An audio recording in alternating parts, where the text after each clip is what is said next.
वनराज ने वागले की बदतमीजी को उसका दोष नहीं माना था। उसकी नजर में वागले एक तरह से बीमार था।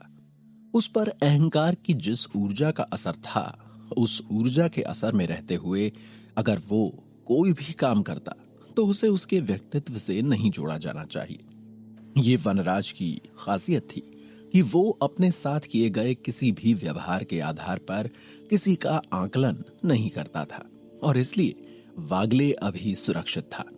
शायद अगर वनराज गोयल की जगह कोई हड्डी राजा जैसा व्यक्तित्व उस जगह होता तो वागले को बुरे असर में किए हुए इस काम की भी बेहद संगीन सजा मिलती। शायद यही बात सिंह वंश के लोगों को और बुराई का साथ देने वालों को साफ तौर पर अलग करती थी कि सिंह वंश में न्याय के प्रति सम्मान का भाव था। लेकिन खुद वागले को फिलहाल ऐसा बिल्कुल नहीं लगता था। वो उसी तहखाने में कैद था जहां अकड़ू का अहंकार से भरा हुआ सुरक्षा कवच रखा हुआ था। वागले को वनराज ने वहां इसलिए कैद किया था ताकि उसके अंदर की महापाप की काली ऊर्जा को इधर उधर फैलने के बजाय उसे सुरक्षित तहखाने में रखकर उसे वहीं तक सीमित रखा जाए। वहां ऊर्जा के बंधन में बंधा हुआ गौतम वागले कई घंटों से अपने दांत पीस रहा था। उसके मन में वनराज के प्रति बहुत ही गहरी नाराजगी भरी हुई थी। एक तरह से उसे वनराज गोयल अपना दुश्मन नजर आ रहा था। उसे लगने लगा था कि वनराज गोयल की बात को मानकर सारा सिंह वंश उसके साथ गलत कर रहा है। वो सोच रहा था कि अगर काल दानव और विनाश कार्तिक की हत्या का प्रयास कर रहे हैं और वनराज गोयल और सिंह वंश भी उस स्थिति में कोई सार्थक कदम नहीं उठाते तो क्या ऐसा नहीं कहा जाएगा कि ये भी काल दानव का साथ ही दे रहे हैं? ओह, ये कितनी गलत बात है।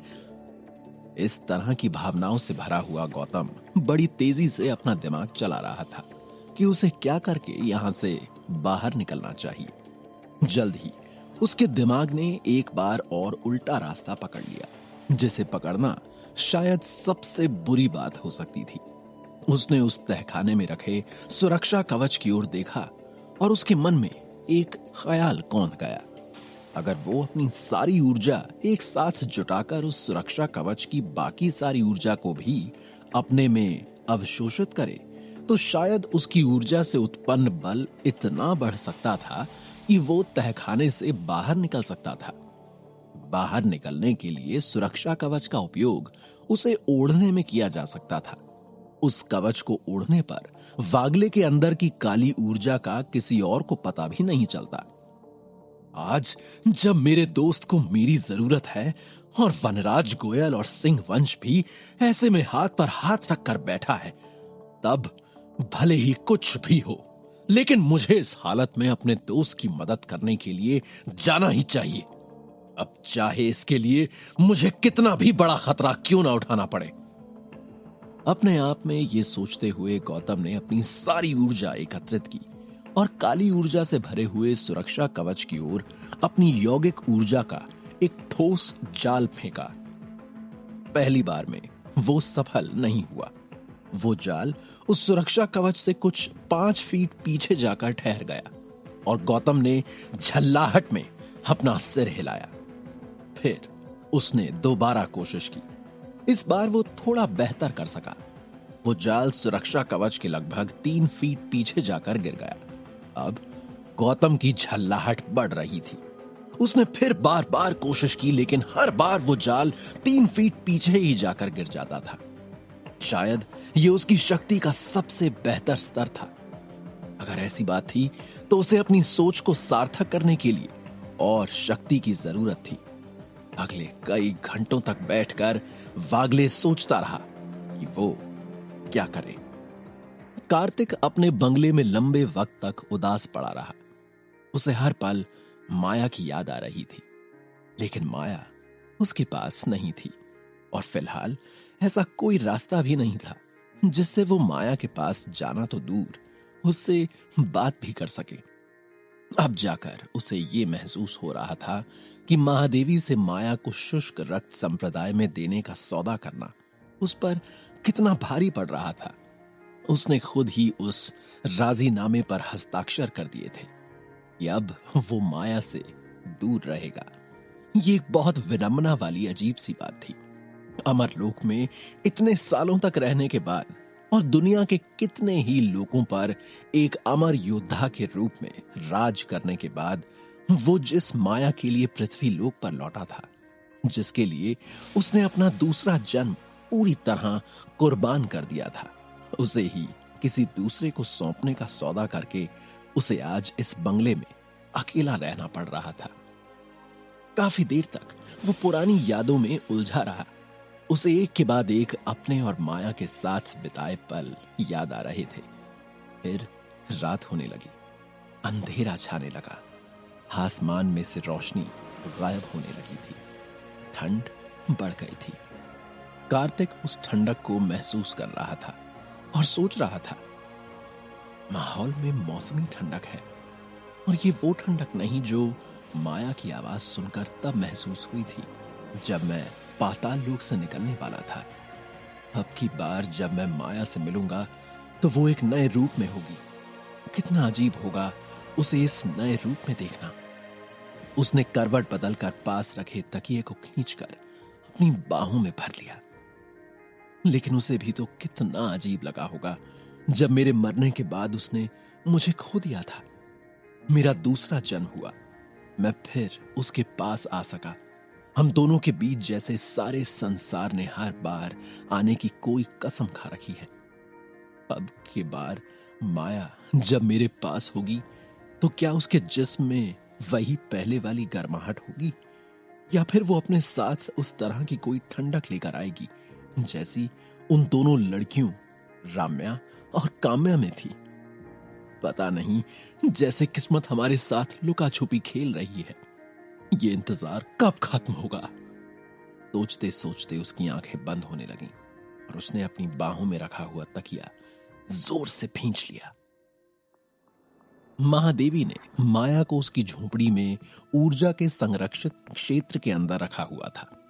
पहली बार माया ने कार्तिक को बचाने के मिशन में जाने की जिद की थी और उस वक्त माया के तर्क इतने शक्तिशाली थे कि उसकी बात मानना महादेवी को सही लगा था। लेकिन अब महादेवी माया की कोई बात सुनने को तैयार नहीं थी।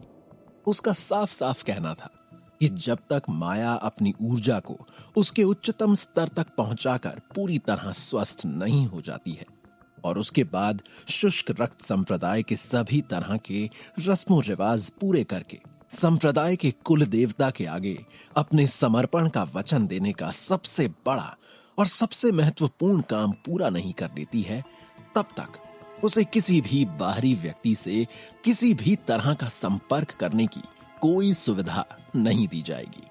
महादेवी जानती थी कि ऐसा वो माया के भले के लिए ही कर रही है। वो इस संप्रदाय की प्रमुख थी और कार्तिक की तरह उसने भी हजारों सालों का जीवन जिया हुआ था। उसे इस बात का पर्याप्त अनुभव था कि कई बार ऐसी परिस्थितियां आती हैं जब किसी का भला करने के लिए आपको उसी की नजर में बुरा बनना पड़ता है। महादेवी को माया से या कार्तिक से भला बुरा सुनने में कोई समस्या नहीं थी, क्योंकि वो जानती थी कि आखिरकार वो इन दोनों का भला ही कर रही है। वो जानती थी कि उसके कामों से उन दोनों का जीवन पहले से बहुत बेहतर हो जाएगा। माया कार्तिक से बहुत दूर शुष्क लोक में स्थित एक खास जगह में थी जिसे मुंडा पहाड़ कहा जाता था। माया के लिए ऊर्जा के कवच से सुरक्षित विशेष झोपड़ी शुष्क रक्त संप्रदाय ने आम हिस्से से दूर एक विशेष जगह पर बनाई गई थी। ये जगह शुष्क लोक के किनारों के पास थी। ये आम हिस्सों से कहीं ज्यादा ठंडी और बहुत ही घनी पहाड़ियों से घिरी हुई थी। उन घनी पहाड़ियों के बीच एक पहाड़ी को ही मुंडा पहाड़ कहते थे। मुंडा पहाड़ पठार की तरह दिखने वाली पहाड़ी थी जो ऊंचाई तक गई थी, लेकिन ऊपर ये एक सपाट मैदान की तरह थी और इसके चारों ओर इससे भी ऊंची पहाड़ियां थीं। बहुत सी छोटी छोटी पहाड़ियों से ये पहाड़ घिरा हुआ था, जिनकी वजह से इसे किन्हीं भी तरंगों और किन्हीं भी ऊर्जा की पहुंच से दूर रखते हुए इसे सुरक्षित रखा जा सकता था। और यहाँ शुद्ध रक्त संप्रदाय की सबसे उच्च स्तर की योद्धाओं को अपनी युद्ध अभ्यास के लिए पहुंचाया जाता था। तो जब कार्तिक की सोच में ये सवाल था कि माया कैसी है और कहां है, तब माया शुष्क लोक के पीछे की ठंडी पहाड़ियों पर थी और उसकी झोपड़ी के बाहर कुछ दूरी पर राम्या और काम्या दोनों लड़कियां एक दूसरे के सामने तलवार लेकर खड़ी हुई थीं। तैयार है छोटी? राम्या ने भौहें उछालते हुए पूछा। तैयार हूं, कहते हुए काम्या ने अपने पैर मोड़े और संभलकर अपनी जगह से चलते हुए घेरे में अपनी जगह बदलना शुरू कर दिया। और इससे पहले कि राम्या कुछ समझ पाती, काम्या ने पूरा घेरा दौड़कर हवा में उछलते हुए तलवार से उसके सिर पर हमला कर दिया। एक सरसराहट की आवाज राम्या के कान के पास से गुजरी। ये काम्या की तलवार के उसके मयान से निकलने की आवाज थी। उस आवाज के साथ ही राम्या का सर घूमा। वो तलवार उसके बालों की तरफ आ रही थी। राम्या ने एक पैर आगे रखा और बड़ी चतुराई से अपना शरीर आगे की ओर धकेलते हुए अपने सर को एक झटका दिया। काम्या की तलवार उसके बालों के एक बाजू से निकल रही थी और उसी समय राम्या के लहराते हुए बाल उस तलवार की राह से अलग हट रहे थे। काम्या के वार को पहले से ना समझ पाने के बाद भी राम्या ने उसकी आवाज के आधार पर अपने बालों को कटने से बचा लिया था। अगर वो कटे हुए बालों के साथ शिविर में वापस जाती तो उसकी बहुत हंसी उड़ाई जाती, लेकिन उसने लंबे वक्त से काम्या को मौका नहीं दिया था। ऐसा पिछले कई सालों में नहीं हुआ था। उन दोनों के बीच में युद्ध का जो अभ्यास चलता था, उसमें एक पुरानी घटना का बड़ा मजेदार हाथ था और वो घटना कुछ 5 साल पहले हुई थी। तभी ये दोनों लड़कियां अपनी नादानी में इस जिद पर आ गई थीं कि वे इसी सर्वोच्च ऊर्जा स्तर की पहाड़ी पर आकर अपना अभ्यास करेंगी। महादेवी की लाडली होने की वजह से उन दोनों को कोई ज्यादा कुछ नहीं कहा करता था और इसलिए उन्होंने एक दिन ये हिम्मत की कि वो दोनों चुपचाप किसी को भी बिना बताए उस पहाड़ी पर आकर युद्ध का अभ्यास करने लगी। उनका काम यहां सिर्फ पहरेदारी करने का था। महादेवी ने उन्हें माया की सुरक्षा के लिए यहां रखा हुआ था। क्या चाहती थी महादेवी माया से? कहां ले जाएगा वागले को उसका अहंकार? क्या हो सकेगा माया और कार्तिक का मिलन फिर से? आगे का हाल जानने के लिए सुनते रहिए पॉकेट एफएम पर कैप्टन कार्तिक की कहानी का अगला भाग।